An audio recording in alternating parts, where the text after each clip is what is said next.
들어가겠습니다. 조세 갈게요. 조세로 가시면은 조세 정책 한 문제 정도가 출제가 됩니다. 그죠?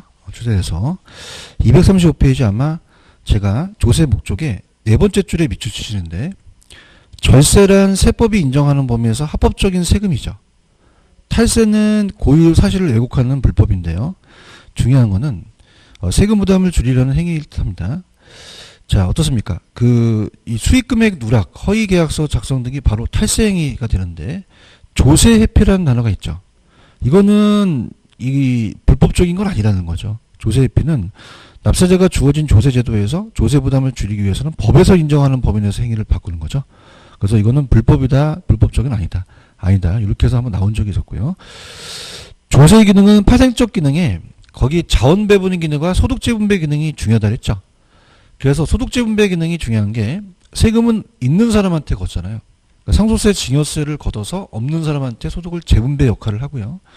그 다음에 자원 배분은 저소득층들은 주택 구하기가 어렵죠. 그럼 세제상 특혜를 줘요. 그럼 주거 공간이 또 배분될 수 있는 역할을 또 하겠고요. 그다음 조세를 통해서 또 토지용을 규제하거나 촉진해서 또 공공부문 아니라 사적 부분에도 그 기능을 할 수도 있다라는 거. 집가 안정 같은 경우는 양도소득세 같은 거를 부과시키게 되면 어떻게 돼요? 투기를 억제할 수 있죠. 땅값이 안정된다. 그렇게 해서 소득재 분배와 자원 배분 위주로 가져가시고요. 그러면 개론에서는 이제 뭐가 시험 문제냐면, 넘겨보세요. 237페이지로 가시면 조세의 전가와 기착이라는 단어가 있죠. 여기서 이제 우리가 학교론에서는 시험 문제가 나오는데, 일단은 이 기착, 조세의 전가와 기착의 문제는 뭐고, 경제적 효과는 뭐냐? 탄력성과 조세 기착, 그 다음에 이제 주택시장에서에 대한 영향, 양도소득세에 대한 동결효과, 그 다음에 이제 편리조지라는 요까지 이제 들어가겠는데요. 일단은 237페이지 가시면은 조세 전가와 기착의 문제를 한번 들어가 보도록 하죠. 들어가겠습니다. 조세 전가는 뭐고 기착은 뭐냐? 이걸 이제 가겠는데요.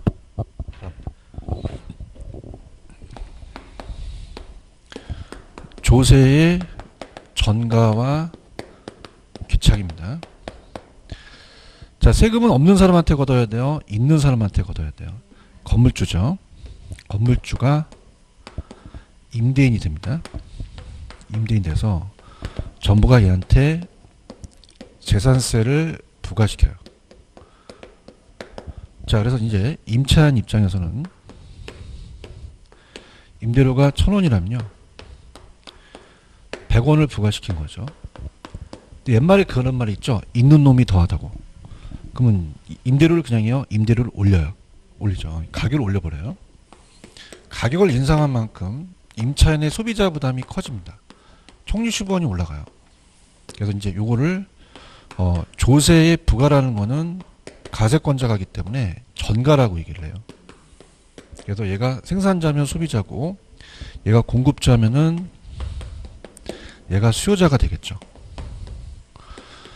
자, 그러면서 일단 이따가 이제 얘기하겠지만 소비자 잉여도 감소하고 수요도 줄 수밖에 없어요. 60원은 임차인이 부담한 셈이겠죠. 그 다음에 100원에서 65 빼면 40원을 냈죠. 그럼 얘도 어떻게 돼요? 조세를 냈으니까 수입이 감소했죠. 그 생산자 잉여도 감소시켜서 공급을 줄였다고 얘기를 합니다. 그래서 거래량도 준다. 자, 이렇게 이제 우리가 보시는데요. 이게 이제 거기 두 번째에 경제적 효과라는 얘기가 이제 발생하는데, 일단 여기까지 한번 볼게요. 조세 전가란 법률상의 납세 의무자가 부과된 세금을 전부 부담하지 않고 다른 사람한테 이전한다고 돼 있죠. 그래서 이게 발생하면 실제로 조세를 부담하는 주체, 담세자와 납세자가 서로 달라지죠. 그래서 밑에 부과된 세금을 실제 소유자가 전부 부담하는 것은 아니다. 세금의 상당 부분 임차자가 전가되는데, 그럼 실제로 세금을 누가 부담하냐는 이 같은 문제를 세금의 귀착이라는 단어가 있나요? 네, 이렇게 이제 보시면 되고요. 그 다음에 이제 2번 문제는 이제 조세 부과의 경제적 효과라는 단어가 있죠. 자, 이건 이제 우리가 보는데요. 가격하고 양이 있습니다. 실제로 그래프는 안 나왔는데 그 내용이 나왔거든요. 그럼 공급하고 수요가 있다. 여기서 이제 균형이 결정이 되죠. 그래서 1,000원 할 때, 자, 뭐 양이 몇 개다. 이렇게 됩니다. 10개 양이 있다. 자, 그러면은 조세전세를 공급자한테 정부가 배당세를 부과시켜요. 그럼 어떠한 경제적 효과가 나타나는지 이제 보겠는데요. 어떻습니까? 우리가 용어 정리를 갈게요. 이 칠판 주개를 만드는데 얘가 이제 1,000원에서 10개를 판매했다면 그냥입니까? 생산비가 들어갑니까? 그러면 전체에 대한 수입에서 생산비를만 부담하고 남아있는 것이 요 생산자 잉여라 그래요. 따라해보세요. 생산자 잉여. 잉여가 발생했거든요. 생산자 잉여가 발생했고 소비자도 잉여가 있습니다. 소비자는 이만큼을 지불하려고 했는데 요만큼만 지불하라고 하죠. 그럼 이만큼 정도의 소비자 잉여가 발생을 한 거예요. 소비자 잉여. 그럼 이 잉여들이 다 주는데요. 들어보세요. 자, 그럼 재산세를 부과시키면 공급을 할까요? 공급을 줄일까요? 줄이죠. 자상향으로 이제 자축으로 거래량도 줄고 올라가서 가격도 올라가요. 그럼 여기에 대한 재산세 부과가 100원을 부과시켰다면 자, 아까 그냥입니까? 가격을 올립니까? 그러면 60원만큼은 소비자가 부담했죠. 그러면 요 파란 색깔에 밑금 친 게 여기가 없어졌어요. 따라서 빵꾸가 났다. 났고 전체에서 세금을 걷어가니까 요것밖에 안 되기 때문에 소비자 잉여가 줄어든 거죠. 안 좋아진 거예요. 그죠? 그 다음에 이제 40원을 공급자가 냈으니까 1,000원에 팔았어요. 960원에 팔았어요. 그럼 소비자 잉여도 줄지만 생산자는 수입이 줄었죠. 그 다음에 요게 전체 삼각형이 여기가 빵꾸가 나면서 요만큼밖에 안 되잖아요. 그럼 생산자 잉여도 감소가 된 거죠. 그죠? 그러면 빵꾸가 둘 다 나버리니까 전체 순실이 발생되는 겁니다. 그래서 이걸 이제 경제적 순손실이 발생한다 그래요. 그럼 좋아져요? 더 안 좋아져요? 안 좋아져요. 세금은 걷어갔지만 이 시장 상황을 안 좋게 한 거죠. 시장은 정상적으로 돌려면 효율적인 배분이 되며 이 잉여들이 다 최대가 돼서 지네들끼리 잘 돌아가야 되는데 잉여가 줄어들었다는 것은 안 좋아진 거죠. 그죠? 이렇게. 그래서 들어볼게요. 2번. 조세 부과의 경제적 효과는 자 갈게요. 주택 구입에 대한 거래세 현상에 따른 경제적 고생의 변화는 수요자가 실질적으로 지불하는 금액이 상승했죠. 그럼 소비자 잉여가 그냥입니까? 감소합니까? 공급자가 받는 가격도 하락했죠. 그럼 생산자 잉여도 어떻게 돼요? 감소하죠. 그런가요? 그러면 자 어떻게 돼요? 경제적 순손실이나 자유로운 거래, 즉 시장 거래가 제대로 이루어지지 않음을 의미하면서 자 어때요?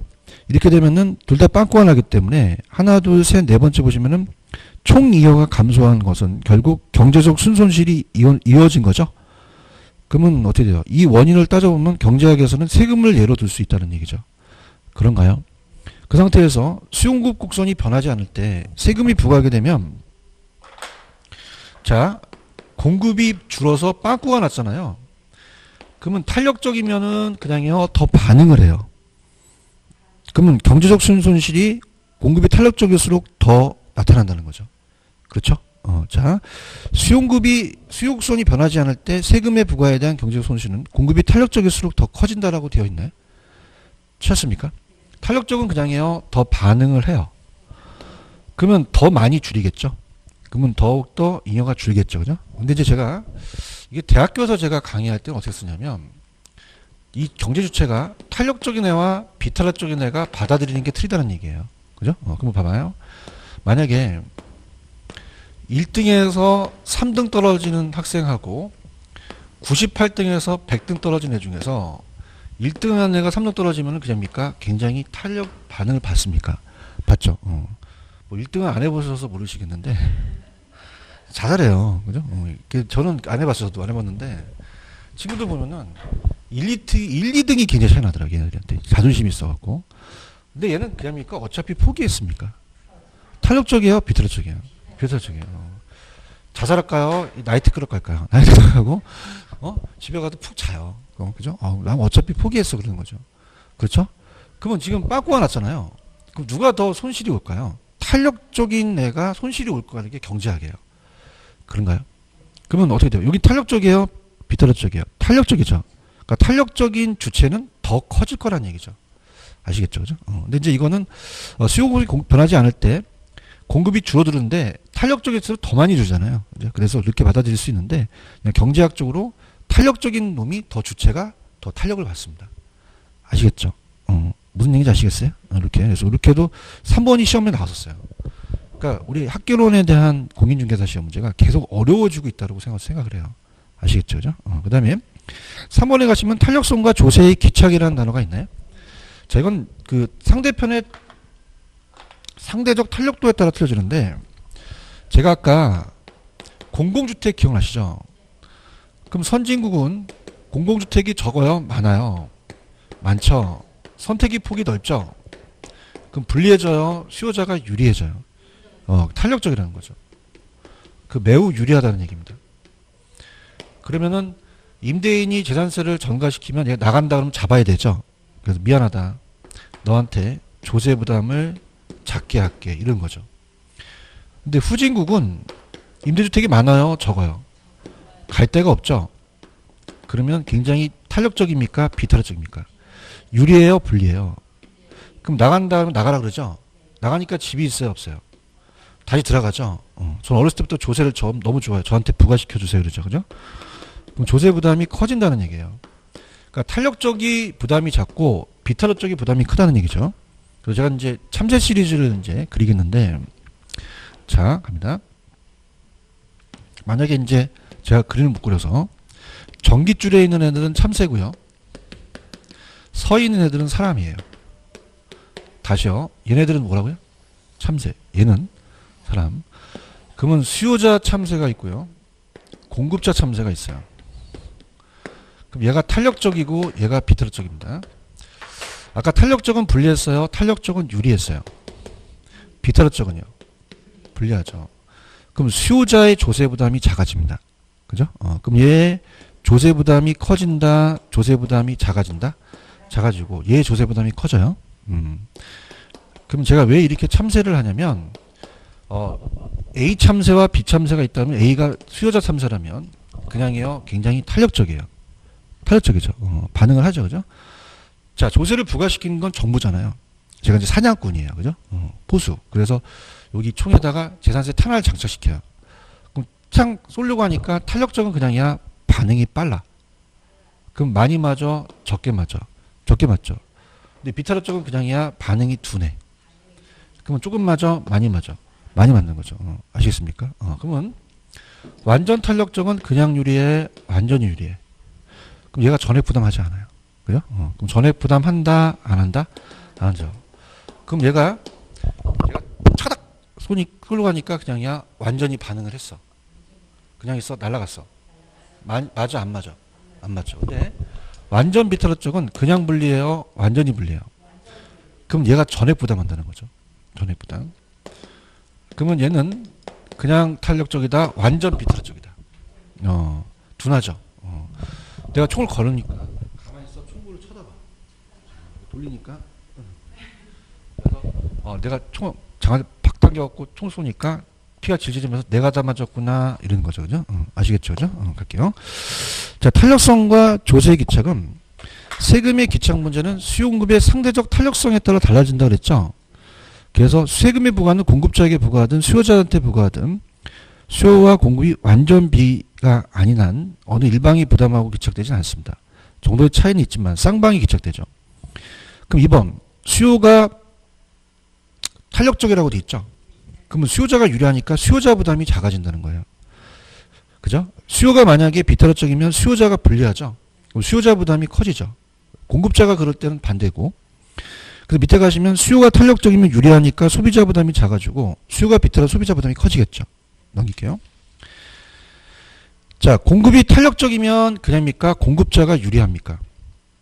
그럼 생산자가 부담이 작죠. 그 다음에 공급이 비탄력적이면 공급이 불리하니까 생산자 부담이 커지죠. 그 다음에 일반 기착은 수요가 완전 탄력적이면 그냥요 수요자가 완전히 유리해요.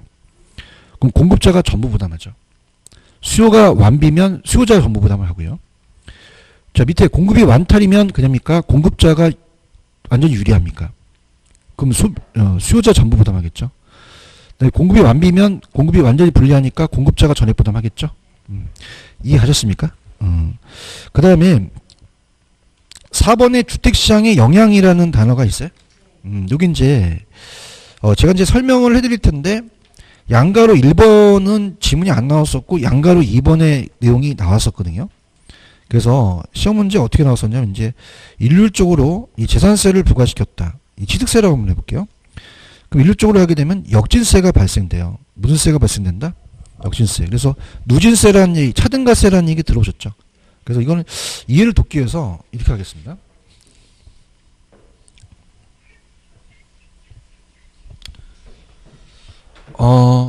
자, 지금 만약에 일률적으로 동일세율로 적용시켜요. 똑같이 일률적으로 동일세율로 적용을 한다고 봐봐요.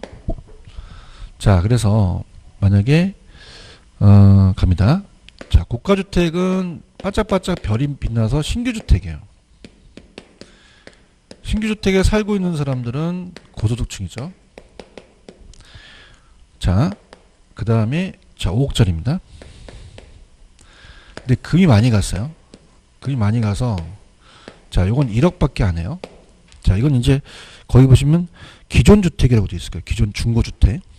그러면 기존 주택에 살고 있는 사람들은 기존 중고주택에 살고 있는 사람들은 저소득층이죠. 취득세를 한번 가볼게요. 취득세. 취득세를 얘한테 부과시켜봤습니다. 취득세율이 뭐 10%까지는 안 가겠죠, 그죠? 그래서 우리가 10%라고 가정을 한다면 자, 이게 이제 5천만 원이고 얘가 1,000만 원이라면 자, 이 상대적인 탄력성에 따라 좀 틀려져요. 그래서 이제 이 신규주택의 공급자가 있고요. 신규주택의 수요자가 있죠. 자, 공급자가 있고 또 수요자가 있습니다. 자, 신규는 공급하기가 쉬워요. 굉장히 시간이 오래 걸려요. 비탄력적이라고 비추셨을 겁니다. 자, 고가주택을 사는 사람들은 신규주택은 소득이 많죠. 주택 구매 능력이 높아요. 그래서 탄력적입니다. 굉장히. 그래서 얘는 탄력적이기 때문에 얘가 불리하고 얘가 유리해져요. 그죠? 그럼 어떻게 되냐면 얘한테 전가시키는 분이 많죠. 자, 고가주택 같은 게 분양 안 돼서 왜 취득세 면제 준다는 얘기 많이 해보죠. 막 팔려야 하는 거니까. 그럼 어떻습니까? 얘가 5천만 원을 정부가 부과하게 되면 얘한테 4,500만 원을 내라 그래요. 그죠? 그래야만 사겠다는 거죠. 그죠? 왜? 탄력적이야? 비탄력적이야? 근데 얘는 500만 원만 내니 얘 부담을 작게 한다는 겁니다. 그런가요? 근데 중고주택은 그냥입니까? 시간이 좀 짧게 걸리죠. 그래서 기존주택을 우리가 계조수를 하면 되잖아요. 굉장히 탄력적이거든요. 근데 이 수요자가 저소득층들은 구매력이 적죠. 그럼 가격에 대해서 굉장히 비탄력적이니 얘가 유리하고 얘가 불리해진다는 거죠. 그러면 얘한테 전가시키는 부분을 적고 지가 부담하는 게 커진다는 겁니다. 그럼 어떻게 되겠죠? 1,000만 원에서 야, 내가 900만 원 낼게. 넌 100만 원만 내. 나 주택 줘라. 이렇게 되는 거죠. 그럼 얘는 900, 얘는 500을 내니까 역진세로 반대 현상가 나타나는 거예요. 다음에 역진세. 그러니까 역진세는 세법상의 용어는 누진세랑 반대예요. 가세 표준이라는 게 있거든요. 이게 증가함에 따라서 적용되는 세율이 원래 높아지는 게 누진세죠. 근데 역진세는 반대로 낮아질 수도 있다는 거죠. 그런가요? 그러면 역진세는 기분이 좋아요? 안 좋아? 기분이 안 좋을 때 이런 역 같은 일이 있어. 그런 얘기 하죠. 그럼 역진세는 기분이 좋은 세금이야? 안 좋은 세금이야? 어떻게 알았어? 역 같으니까. 그래서 누진세로 가시는 거죠. 근데 실질적으로는 양가로 1번이 아니라 양가로 2번이 나왔었어요. 근데 2번을 설명하는 게 양가로 1번이죠. 들어볼까요? 자, 소득을 기준으로 고소득층 신규주택을 소비하고 저소득층은 중고주택을 소비한다. 그럼 신규주택은 공급의 생산기간이 기니까 기존주택에 비해 공급이 비탄력적이죠. 이때 정부가 일률적으로 재산세를 부과하게 되면 상대적으로 고소득층이 유리한 결과를 초래하죠. 그 역진세가 나타난다는 거죠. 그럼 이걸 피하기 위해서 임대주택을 많이 만들어주거나 아니면 저소득층에 대한 차등가세 또는 면세 등이 정책적으로 필요하겠죠. 그럽니까? 그럼 동일세율을 해야 돼요? 차등가세를 해야 돼요? 그럼 취득세를 낮춰줘야 되는 거죠. 아시겠습니까? 이렇게 이해가셨어요? 이렇게 하시면 됩니다. 그래서 이것도 지금 이것도 아마 세법이 바뀔 거예요. 다주택자의 내주택자까지 있는 사람들은 세 주택에서 한 주택을 살 때 주택 세율이 높아집니다. 그죠? 이게 세법 문제예요. 근데 난 이거 올해 나올 것 같아. 바뀌었거든요. 그죠? 그죠? 아시네요. 어떻게. 다주택자신가 봐요. 그죠? 그래서 이게 가장 요새 이슈가 되는 문제거든요. 근데 이건 내가 느낌이 있어서 나와요. 분명히 100% 나와요. 그럼 이게 그냥입니까? 차등가세입니까? 차등가세죠. 주택이 많으면 더 세금을 내라는 얘기예요. 아시겠죠? 그죠? 자, 그 다음에 양도소득세 동결효과라는 게 있나요? 찾았습니까? 이게 이제 노무현 대통령 때 아주 그냥 곤욕을 치렀던 건데, 양도소득세 중과예요.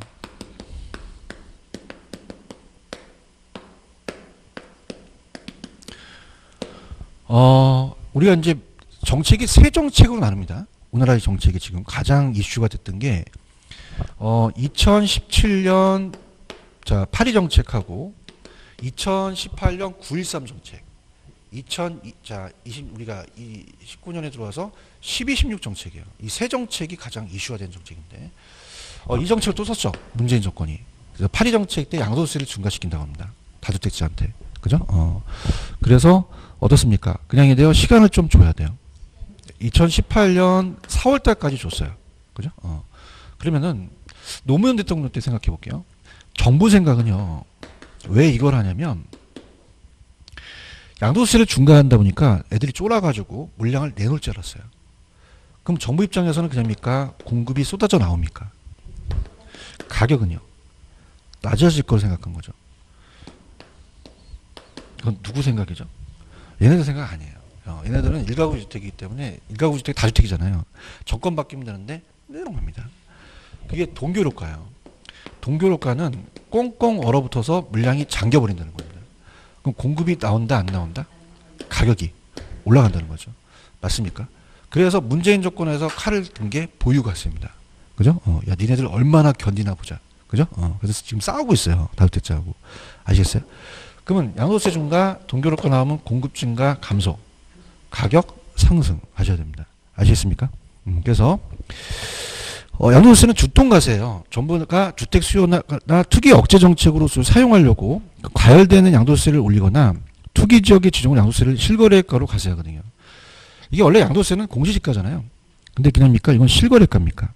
실거래가. 그래서 막 과세하기 때문에 주택 거래량을 줄고 가격도 하락하는 것이 일반적이죠. 찾았습니까? 그러나 양도세에 무슨 효과가 발생했죠? 공급이 나와야 안 나와요? 그럼 맨 마지막 가격은요? 상승할 수도 있다는 거죠. 체크하셨죠? 그죠? 이렇게 보시면 됩니다. 마지막에 이제 헨리 조지인데 넘겨보세요.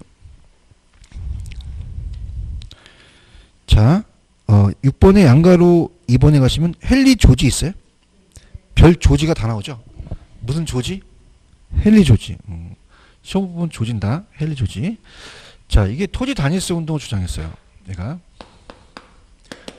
헨리 조지의 토지 단일세인데 얘는 여러분들 지대이론에서 고전압파 아시죠? 고전잉어 기억나세요? 고전압파는 지대를 그냥입니까? 잉여로 봤습니까? 잉여로 봤죠. 불로소득이라고 봤어요. 그 다음에 얘는 자연적 특성입니다. 그럼 토지는 용도 전환이 안 된다는 가정하죠. 옛날 얘기예요. 그래서 토지가 부중성이라는 걸 가정해서 토지 물리정량을 늘린다, 못 늘린다. 몰린다는 가정이기 때문에 현대는 잘 맞지는 않는다는 거예요. 공급이 완전 비탈적을 전제로 하죠. 자, 그러면은 자, 갑돌이가 주택 소유자라면요. 토지 소유자입니다. 그럼 얘한테 재산세를 부과시키잖아요. 그럼 아까 이 주택은 그냥입니까? 전가시켰습니까? 근데 얘는 전가를 못 시켜요. 이 지대가임대를. 왜냐하면 자, 공급이 완전 비탈적을 가정하죠. 자, 공급이 돼요, 안 돼요? 그럼 공급이 완전 비탈적이니까 공급자가 그냥입니까? 완전히 불리합니까? 그럼 세금은 있는 사람이 다 내라는 거죠. 전가된다 안 된다? 안 되니까 형평성에 맞아요. 그 다음에 걷지 말아야 비효율적인 세금 걷지 말고 토지세만 걷어서 충당하라는 거죠. 그런가요? 그 다음에 자, 부과시켜도 공급을 줄여요? 못 줄여요? 못 줄이니까 자원 배분 왜곡되지 않죠. 아시겠습니까? 근데 중요한 거는 지금은 그냥이다 용도 전환이 가능하다. 그러니까 지금하고는 안 맞다는 거죠. 지금은 세금이 완전 비탈적이지 못하다는 얘기죠. 탄력적이기 때문에 일부가 전가되기 때문에 이 이론은 다 옛날 얘기라는 거예요. 자, 1번 그냥이요. 고전화파예요. 토지세 다른 사람에게 전가되지 않죠. 왜냐하면 토지 소유자에 부과되는 세금이 다른 사람에게 전가되지 않는 것은 토지가 공급이 완전 비탈적이기 때문에 그렇습니다. 그럼 양가로 2번에 밑에서 세 번째 줄 토지에서 나오는 지대 수입을 100% 징수하자는 거죠. 그러면 토지의 수익에만 재정을 충당하더라도 토지의 모든 조세는 그냥 다 철폐해라. 토지 단위세로 가자는 거죠. 왜요? 그냥입니까? 불로소득으로 받습니까? 그러니까 조세를 부과하더라도 경제에 나쁜 영향을 주지 않는다는 거죠. 토지로부터 얻은 지대만을 조세를 부과한다면 정부 재원을 조달할 것을 주장하는데 얘는 무슨 비탈적으로 가정했죠? 그때만 가능하다는 거죠.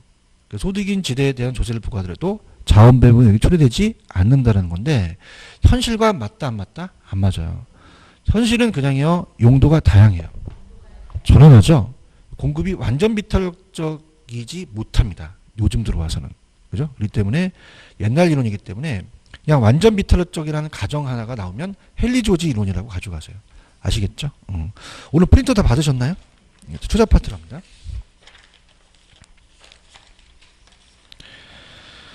그래서 저번에 이제 어떤 분이 얘기하셨는데 이 책이 얇아요. 굉장히 두꺼워요. 그러니까 제가 하라는 것만 하세요. 하라는 것만. 그래서 밑줄 치고 하라는 것만 하시지 학문하러 온 거 아니에요. 그러니까 옛날에는 제가 초짜 때는 다른 분이 써주시면은 책을 하나씩 다 봤어요. 근데 소용이 하나도 없어. 그죠? 점수가 나와 안 나와? 안 나와. 그러니까 내가 하라는 것만 해. 알겠죠? 그죠? 투자 파트가 만만치가 않거든요. 그죠? 그래서 이제 순서대로 가는데. 그 옛날에 제가 저 있을 때는 뭐 이 인터넷도 없었고 이 가해라는 게 이제 개인 가해가 많았었거든요. 그죠? 이제 개인 가해가 왜 필요한지는 이제 아는 게 저희가 20년 강의하다 보니까 저희도 그냥 나올 걸 좀 알고 있습니까? 느낌이 있어요. 믿으세요? 안 믿는 것 같은데. 그래서 내가 가해를 그래서 했구나라는 생각이 들어요. 왜냐하면 20년 동안 계속 강의를 한번 해보세요. 이게 거의 달인이 돼요. 그죠? 그러다 보니까 그래서 가해가 있구나라는 생각을 해요. 그죠? 그래서 공인중개사도 지금은 이제 가해하면 좀 안 좋기 때문에 옛날에 선배들은 가해 많이 했다고 하더라고요. 공인중개사 1대1로 막 강의했대요. 그래서 지금은 좀 그런 게 사라졌는데 그런 게 필요한 게 저희 그 강사들이 대부분 다 20년 이상이거든요. 그러다 보니까 나올 거와 안 나올 거가 구분이 돼요. 그죠? 근데 왜냐면 출제원들은 최근에 기출문제를 뺏겨요. 그럼 오래된 거는 나온다 안 나온다? 끊기거든요. 그죠? 그래서 그런 느낌이기 때문에 그 다음에 우리가 뭐 고시도 아니고 60점 이상만 맞으면 되잖아요. 그죠? 그렇기 때문에 제가 하라는 데만 하시면 돼요. 아시겠습니까? 자 할게요. 부동산 투자입니다. 그래서 이제 조금만 제가 이제 말씀을 드리면 지금 제가 이제 어차피 이제 저도 경쟁에서 있었으면 아마 지금 1타라고 안 생각하거든요. EBS는 하지만 제가 지금 1타라는 생각은 제가 안 해요. 왜냐면 아직도 배고파. 배는 많이 나왔지만. 그러니까 제가 좀 많이 놓쳤어요. 왜냐면 박사를 따다 보니까 강의에 대한 강의가 박사라고 강의를 하는 게 아니라 강의 스킬을 늘리려면 계속 연습을 해야 되거든요. 근데 그게 약간 좀 늦춰졌어요. 제가. 근데 이제 아직은 욕심이 있어요. 아직은 배고파요. 그래서 항상 연구하고 야매 연구하고 있거든요. 그죠? 그래서 사람이 저도 한 4, 5년 있다가는 이제 담임 교수로 가는데 그래도 남자가 왔으면 한 1타 정도는 해봐야 되잖아요.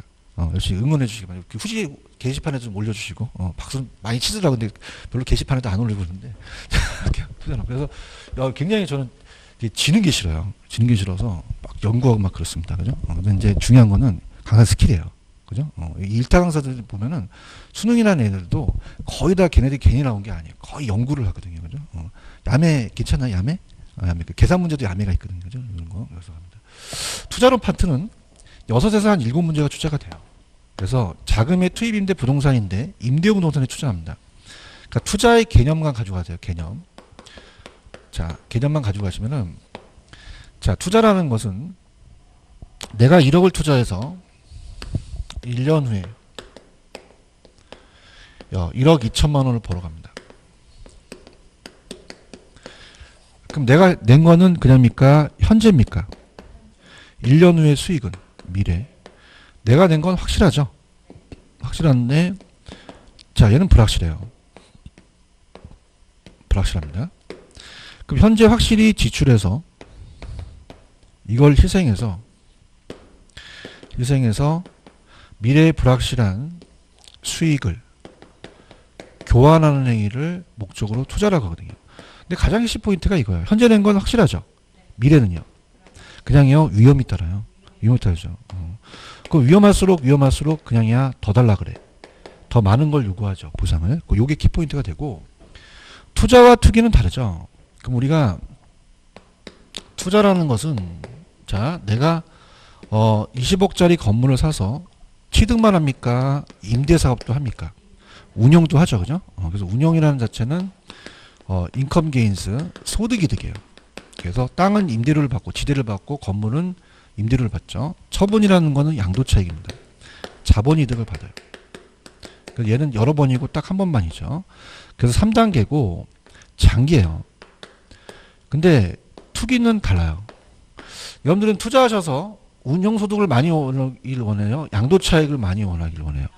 그럼 투기꾼입니다. 둘 다 원한다 하셔야 돼요. 아시겠습니까? 그래서 얘는 양도차익만 원해요. 그럼 운영을 해야 안 해요? 할 의사가 전혀 없죠. 그래서 2단계이기 때문에 단기의 양도차익인데 투기라는 건 요즘 잘 안 나옵니다. 이렇게 가져가세요. 그죠? 아시겠죠? 펜 들어보세요. 자, 253. 투자의 개념은 1번에 두 번째만 밑줄주세요. 투자란 미래의 현금 수익과 현재 현금 지출을 기합니까? 교환합니까? 교환하죠. 찾았나요? 이렇게 넘기세요. 그러면은 넘기시면은 투자 결정 시 확실해요? 미래는 불확실해요? 그럼 위험이 따르죠? 그럼 그냥이야 더 달라 그래. 더 보상을 따르겠죠? 수익률을 더 요구할 수 있다는 거죠. 이해하셨습니까? 그 다음에 투자의 장단점은 자 1번 내가 소득이득 임대료만 얻습니까? 나중에 자본이득 양도차익도 얻습니까?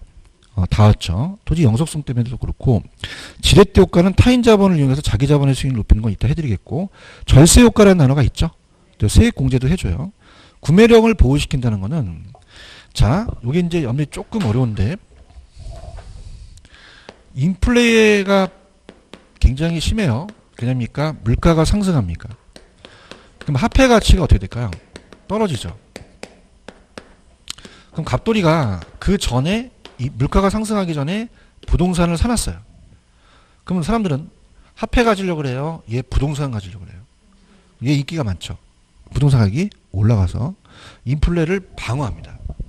그래서 거기 보시면 인플레이션 해지가 영어거든요. 그럼 그냥입니까? 인플레이션을 발생했을 때 이걸 보호합니까? 보호해서 자산가치 하락을 막는 거죠. 그렇죠? 그래서 그렇게 보시면 됩니다. 근데 투자의 단점은 황금성이 높아요? 황금성이 굉장히 낮아요? 낮죠? 고정만 보시면 됩니다. 다른 것들은 뭐 나중에 다 위험해서 나오니까 그때 가지고 가시고요. 넘겨볼게요. 투기는 볼 필요 없고. 자, 그럼 찍어주세요 라고 한다면 제가 여러분들 페이지를 가시면은 우리가 259페이지로 가시면 금융적 위험 니은에 지렛대 효과라는 단어가 있나요? 이거 별표를 2개 정도 쳐놓으시기 바랍니다. 지렛대 효과. 찾았나요? 지렛대 효과. 지렛대 효과 굉장히 중요합니다. 굉장히. 그래서, 저도 이제 그 재테크에 눈을 뜬 지가 별로 오래 안 됐어요. 저도 이제 강사들도 거의 다 보면요. 재테크를 못 해요. 다 뭐 하냐면 강의료 받으면 다 은행에 집어넣어요. 저도 은행에 집어넣는 게 장땡인 줄 알았어요. 근데 이제 은행에 안 넣어요. 자, 그냥입니까? 타인 자본을 빌려야 됩니까? 빌리는 게 레버리지 효과예요. 찾았습니까? 그래서 은행에 넣는 사람이 거의 바보 같아, 나는 진짜. 난 바보 같은 인생을 살았어. 왜 은행 이자가 높아요, 낮아요? 부자 되겠어요? 안 돼요. 절대 안 됩니다. 그죠? 그래서 우리 일단은, 이런 거 가르쳐 드리면 안 되지만, 내 집은 아예 없애버리는 게 나아요. 그죠? 그냥입니까? 나는 월세 삽니까? 월세 살고 나머지 돈을 돌리는 거죠. 그냥 편집해 주세요. 그래서 그게 제일이에요. 제일. 그죠? 무주택자잖아요. 그냥입니까? 청약 조건도 있습니까? 그렇죠. 그게 제일인 것 같아요. 그죠? 돈 좀 벌면 그냥이야 또 상가 사야 돼. 다주택자면 양도세가 안 되거든요. 그죠? 그게 지혜인 것 같아. 왜냐하면 이 집은요. 그냥입니까? 항상 경기 변동이 심합니까? 심하죠. 특히 이제 제가 분당에 이제 살았었는데 옛날에 한참 올라갔었어요. 쭉 노무현 대통령 때. 그냥입니까? 또 떨어집니까? 계속 살고 있었어요? 그러면 내가 효과가 있나요? 없죠. 그러니까 지렛대 효과를 하라는 얘기예요. 그래서 지렛대 효과. 갭투자라는 얘기 들어보셨나요? 갭투자도 지렛대 효과라고 나왔었거든요. 물론 갭투자라고 나오진 않고 전세를 끼고 산다고 나와요. 전세 자금 그냥이요 타인 자본이에요. 2년 있다 집값이 올라가서 지렛대 효과가 발생한다고 나왔거든요. 아시겠습니까? 그래서 그 이후서부터 갭 투자를 많이 하시는 것 같아요. 그게 이제 수익금이고 수익률에 대한 지렛대효과인데 들어볼게요. 그러니까 이게 다 이 지금 따보세요. 레버리지 효과. 그 레버리지 효과는 우리나라 얘기예요, 외국 얘기야? 아, 레버리지. 왜? 영어니까. 맞아. 알겠습니까? 그러니까 미국 애들이 똑똑한 거예요. 이 지렛대 효과를 가르쳐 준 거예요. 찾았습니까? 그 지렛대. 그래서 지렛대 효과 들어갑니다.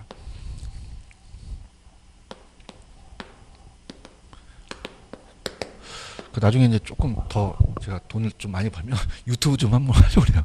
그죠? 그래서 아까 얘기했듯이 좀 어디가 좀 될 것 같다는 거. 이게 레버리지라고 합니다. 근데 걱정하지 마시고 한글로 그냥 레버리지라고 나와요. 레버리지. 레버리지. 그러니까 지렛대라는 건 이렇게 생겼죠. 이걸 올리는 거예요. 혼자 올리는 게 좋아요? 타인이 들어줄수록 좋아요. 그죠. 그래서 자기 자본만 아니라 타인 자본을 빌리라는 얘기죠. 그래서 우리가 자기 자본은 내 돈이죠. 이걸 지분이라 그래요. 뭐라고 한다? 지분. 타인 자본을 부채라는 얘기 많이 들어보셨죠? 근데 부채라기보다는 우리는 저당이라는 표현을 씁니다. 저당. 그래서 갑돌이가 만약에 요 20억짜리 건물을 살 때 타인 돈을 빌리는 게 건물 어떻게 돼요? 더 올릴 수 있죠. 그죠? 그래서 이제 자기가 투자자를 지분 투자자라고 하고 그 A 은행들을 저당 투자자라 그래요. 그럼 재밌게 지분 투자는 그냥이야 지 거야. 자, 이건 지 거야, 저분 거야. 저분이 그냥이야 은행이셔. 은행이시죠. 그래요? 그럼 빌려서 은행이 많이 처먹어야 돼? 자기가 더 많이 먹어야 돼? 그렇죠. 그럼 뭐냐면 이자를 빼고도 남아야 된다는 거죠. 아시겠습니까? 그래서 타인 자본을 많이 빌리면 지렛대 효과도 커지고요. 자기 자본 수익률도 높아져요. 자기 자본 수익률을 증폭시키는 겁니다. 근데 그냥입니까? 위험도 커집니까? 수익과 위험은 비례해요. 그죠? 그래서 우리가 위험은 반드시 증가합니다. 무조건 증가한다고 보셔야 돼요. 이걸 금융적 위험이라서 자금을 융통하는데 그래서 레버리지 지렛대권 났다 위험 감소다 무조건 증가다 증가요. 볼 거 없어요. 그냥 증가야. 증가. 이해하셨죠? 그죠? 전세를 끼는 것도 들어가죠. 근데 그건 전세금에 대한 거는 이자가 안 들어가는 거잖아요. 그럼 금액에 대한 지렛대효과고 수익률은 이자가 나가야 돼요. 그죠? 그래서 우리가 예전에 나왔던 문제 자 1억을 투자합니다. 이걸 총투자액이라고 하고요. 우리가 예전에 그 순소득이라는 게 있어요. 순영업소득. 그죠? 그래서 우리가 순전히 얻는 순영업소득은 순수익이에요. 임대를 해서. 그래서 전체적인 총자본 수익률을 먼저 구해야 됩니다. 총자본 수익률을 구해서 이거는 총자본에 대한 1억에 대한 수익률을 얘기하죠. 순소득이 만약에 2천만 원이다 라고 한다면 20%의 수익률을 얻은 거죠. 근데 중요한 건 그냥입니까? 얘가 이자보다 높아야 됩니까? 이자가 더 높으면 위험해요. 그죠? 그래서 우리가 그걸 판단할 때 타인 돈을 한번 빌려보는 거죠. 자, 4천만 원은 내 돈이기 때문에 이걸 자기 자본이라고 하고요. 자기 자본. 줄여서 지분이라고 합니다. 그러니까 지분 수익률을 구하라는 게 계산 문제가 나와요. 요게. 그 다음에 이제 6천만 원을 빌렸겠죠. 6천만 원은 타인 자본입니다. 우리가 줄여서 저당이라는 표현을 쓰죠. 저당 수익률은 이제 은행 수익률이에요. 그러면 연 10%의 이자가 있죠. 그러면 요 두 개 가지고 봅니다. 그러면 그냥입니까? 이자보다 이게 높아야 됩니까? 높아야 돼요. 그렇죠. 그러니까 이런 거예요. 우리가 보통 여러분들 그 상가주택이나 이런 거 보면 월세가 나오잖아요. 그 월세 연 수익률을 모르고 있어야 돼요? 알고 있어야 돼요? 알아야 되죠. 그런가요? 그게 전체적인 수익률을 나타내는 거죠. 그죠? 그럼 여러분 실질적으로 한번 봅시다. 요즘 상가나 이런 거 주택, 상가나 이런 거 갖고 계신 분들은 연 몇 퍼센트 나와야지 많이 나올 거라고 생각하십니까? 은행이자보다는 높아야 돼요. 무슨 말씀인지 아시겠습니까? 그럼 은행이자는 요새 어떻게 될까? 상가나 이런 건 한 4%대? 한 3, 4% 되죠? 그런가요?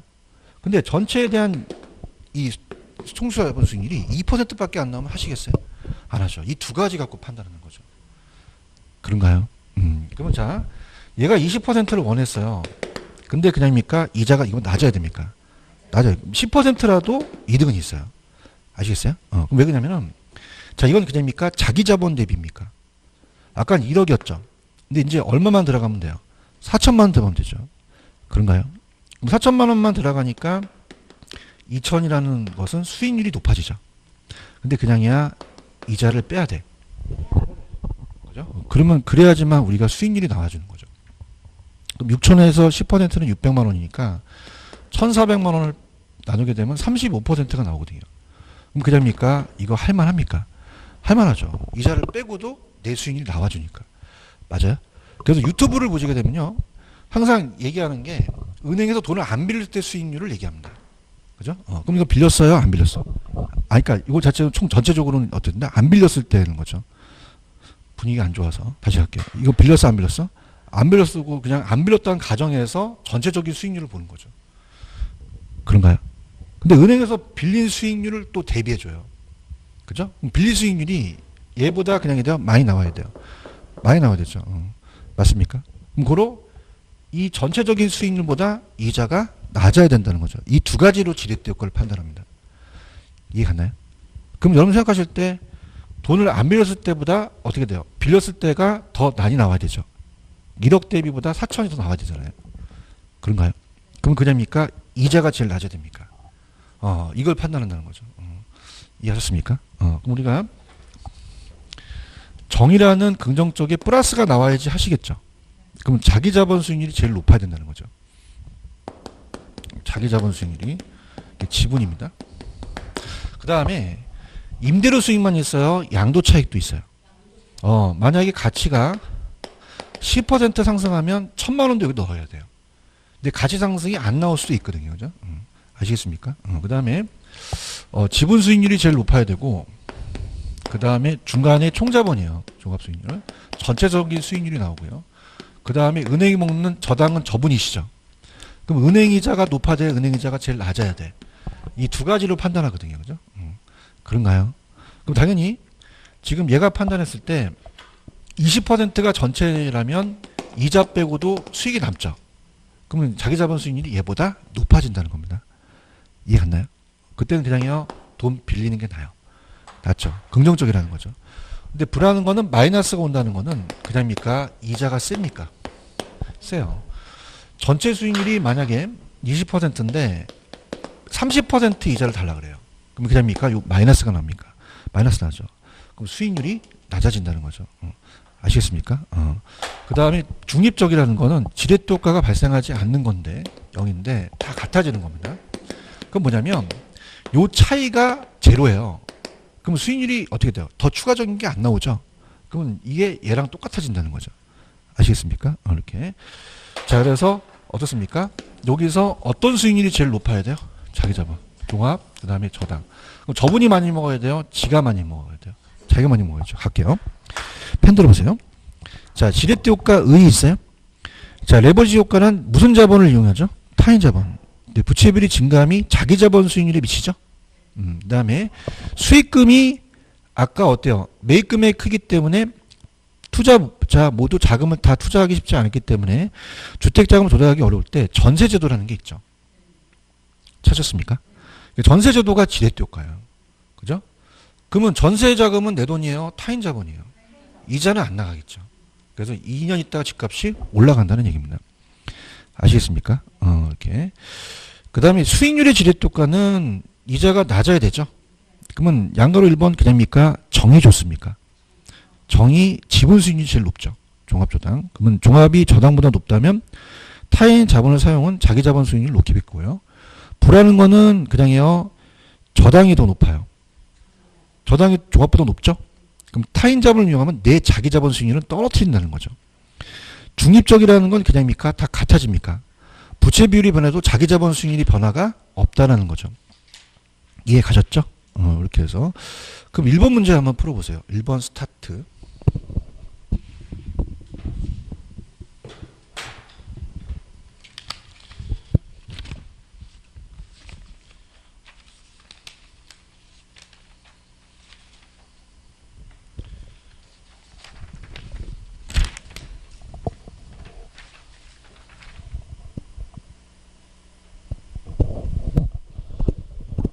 자, 제가 오늘 레버리지 나오면 그냥입니까? 위험은 무조건 증가합니까? 그럼 중간에 있는 글씨 보지 마세요. 그죠? 자, 레버리지 효과 나왔나요? 대화 좀 해주세요. 그럼 위험은 감소한다, 무조건 증가한다? 증가합니다. 중간의 내용은 여러분들이 흐릿게 만듭니다. 중간 내용은 아무 의미가 없어요. 아시겠습니까? 자, 지렛대 레버리지 나왔다. 위험 감소 증가죠. 정의라 그래도요. 실제요. 지금 예상을 했어요. 예상했죠. 그러면 부채 비율이 커질수록 경기 변동이 더 심할 수 있을 거 아니에요. 그럼 그 위험은 증가될 수밖에 없죠. 그런가요? 자, 근데 그 중간에 글씨를 읽어라, 읽지 말아라. 읽지 말고 레버리지 효과 위험 감소다 증가다 증가거든요. 그래서 최근에 시험 문제는 레버리지 효과는 위험을 증가시킨다고 나왔거든요. 그런가요? 그럼 중간에 있는 글씨는 필요가 없다는 거죠. 레버리지는 무조건 위험 증가로 가셔야 되는 거죠. 아시겠죠? 그래서 자, 요것만 하고 좀 쉬었다 가겠습니다. 금융 쪽 위험이요, 이게. 여기 지금 다음 시간에 해드리겠지만 259페이지 가시면 이 저자가 요 금융 쪽 위험에 이걸 넣으셨죠. 금융은 자금의 융통을 했기 때문에 타인 자본을 빌렸죠. 부채가 많으면 지렛대가 커지죠. 원리금 상환에 대한 채무의 가능성이 커지죠. 이게 금융 쪽이 지렛대 효과랑 연결이 돼요. 근데 만약에 투자 금액을 전부 자기 자본한다면 금융 쪽 위험은 고려할 필요가 없죠. 근데 지렛대 효과는 발생하지 않겠죠. 이걸로 보시기 바랍니다. 아시겠죠? 그렇습니다. 조금만 쉬었다가 갈게요.